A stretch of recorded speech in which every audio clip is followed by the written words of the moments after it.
Hai, Assalamualaikum warahmatullahi wabarakatuh. Saya Nur Asia dari kelas SIB 2J akan menjawab beberapa pertanyaan UAS dalam mata kuliah etika profesi.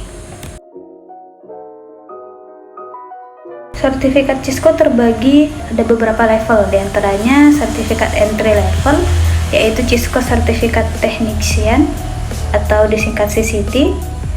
Yang kedua, sertifikat associate level yaitu CISCO Certificate Network Associate dan CISCO Certificate Cyber Associate.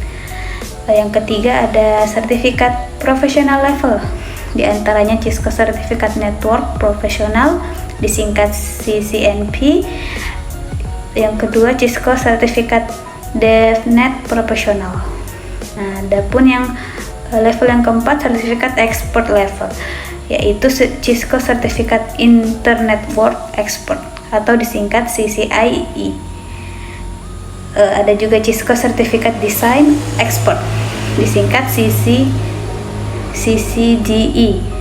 Yang kelima ada sertifikat arsitek level yaitu beberapa diantaranya CISCO Certificate Arsitek atau CCAR, dan yang terakhir sertifikat spesialis atau CISCO Certificate Spesialis.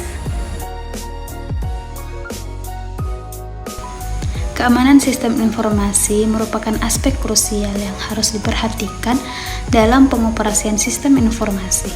Dengan meningkatnya ancaman cyber dan kerentanan sistem, menjaga keamanan informasi menjadi prioritas untuk melindungi data dan aset digital.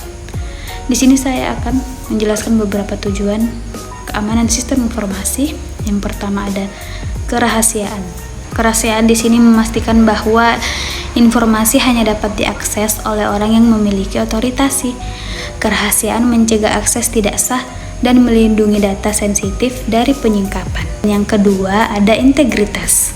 Integritas sendiri menjamin bahwa data dan informasi tidak dapat diubah atau dimodifikasi oleh pihak yang tidak berwenang. Ini menjaga keakuratan dan konsistensi data sepanjang siklus hidupnya. Yang ketiga ada ketersediaan, yaitu memastikan bahwa informasi dan sumber daya sistem dapat diakses oleh pengguna yang berhak kapan saja diperlukan. Ketersediaan melindungi sistem dari gangguan layanan seperti serangan denial of service. Yang keempat ada autentikasi. Autentikasi itu memverifikasi identitas pengguna atau sistem untuk memastikan bahwa entitas yang mengakses sistem adalah sah. Yang kelima ada non-repudiation, yaitu menyediakan bukti asal dan integritas data, memastikan bahwa pengirim atau penerima tidak dapat menyangkal telah mengirim atau menerima informasi tersebut. Yang keenam ada control access, yaitu mengatur siapa yang dapat melihat atau menggunakan sumber daya dalam sistem informasi. Ini mencakup pengolahan hak akses atau izin pengguna. Penting sekali bagi kita untuk memahami etika berinternet. Etika berinternet mencakup perilaku dan tindakan yang harus dihindari untuk menjaga lingkungan online yang aman dan positif. Yang pertama ada cyberbullying. Cyberbullying ini melibatkan tindakan mengintimidasi, mengancam atau melecehkan seseorang secara online. Contohnya mengirim pesan kasar atau menghina seseorang di media sosial atau forum. Yang kedua ada penyebaran hoaks, penyebaran informasi palsu atau tidak diverifikasi yang dapat menyesatkan orang lain. Contohnya, membagikan berita palsu tanpa memverifikasi sumbernya, menyebarkan teori konspirasi, atau memberikan informasi medis yang salah. Yang ketiga ada hate speech atau diskriminasi. Diskriminasi ini menggunakan bahasa yang menyinggung, merendahkan atau mendiskriminasi individu atau kelompok berdasarkan ras, agama, gender, atau orientasi seksual. Contohnya, memposting komentar rasis, homofobik, atau seksis di media sosial atau platform lainnya. Yang keempat ada phishing dan penipuan online, yaitu menggunakan teknik manipulasi untuk mencuri informasi pribadi seperti kata sandi atau detail kartu kredit. Contohnya, mengirim email palsu yang mengaku dari bank untuk mendapatkan informasi pribadi, atau membuat situs web palsu untuk menipu pengguna. Yang kelima, ada pelanggaran privasi. Pelanggaran privasi ini mengungkapkan informasi pribadi orang lain tanpa izin atau memata-matai seseorang melalui aktivitas online. Contohnya, membagikan foto atau data pribadi seseorang tanpa izin atau menggunakan spyware untuk melacak aktivitas seseorang. Yang keenam, ada plagiarisme atau pelanggaran hak cipta, yaitu menggunakan karya orang lain tanpa izin atau mengklaimnya sebagai milik sendiri. Contohnya, menyalin konten dari situs web lain atau mempostingnya sebagai milik sendiri, atau menggunakan musik atau video tanpa izin dari pemiliknya. Yang ketujuh, trolling.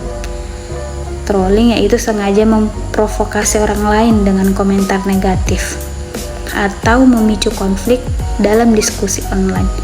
Contohnya, memposting komentar kontroversi atau menyinggung di forum atau media sosial untuk memicu pertengkaran. Cybercrime mencakup berbagai tindakan kriminal yang dilakukan melalui komputer dan jaringan internet. Pertama, pencurian identitas. Tindakan ini melibatkan penyalahgunaan informasi pribadi seseorang seperti nama, nomor telepon, atau nomor identitas untuk mendapatkan keuntungan finansial seperti mengakses rekening bank atau mengklaim asuransi. Yang kedua, ada phishing, yaitu upaya penipuan yang dilakukan secara mengelabui korban agar memberikan informasi pribadi seperti memberikan kata sandi atau nomor kartu kredit melalui email atau situs web. Yang ketiga, serangan ransomware. Ransomware adalah jenis malware yang menginskripsi data korban dan meminta tembusan untuk mengembalikannya. Serangan ini sering menargetkan individu maupun organisasi. Yang keempat, ada carding. Carding melibatkan pencurian informasi kartu kredit untuk digunakan secara ilegal. Pelaku biasanya menggunakan data tersebut untuk melakukan transaksi tanpa sepengetahuan pemilik kartu. Yang kelima, ada cyberbullying. Tindakan ini mencakup pelecehan atau intimidasi yang dilakukan secara online, seringkali melalui media sosial, yang dapat menyebabkan dampak psikologis bagi korban. Yang keenam, serangan distribute denial of service. Serangan ini bertujuan untuk membuat layanan online tidak tersedia dengan membanjiri server dengan lalu lintas yang berlebihan. Dan yang terakhir, ada malware. Malware adalah perangkat lunak berbahaya yang dirancang untuk merusak atau mengakses sistem komputer tanpa izin.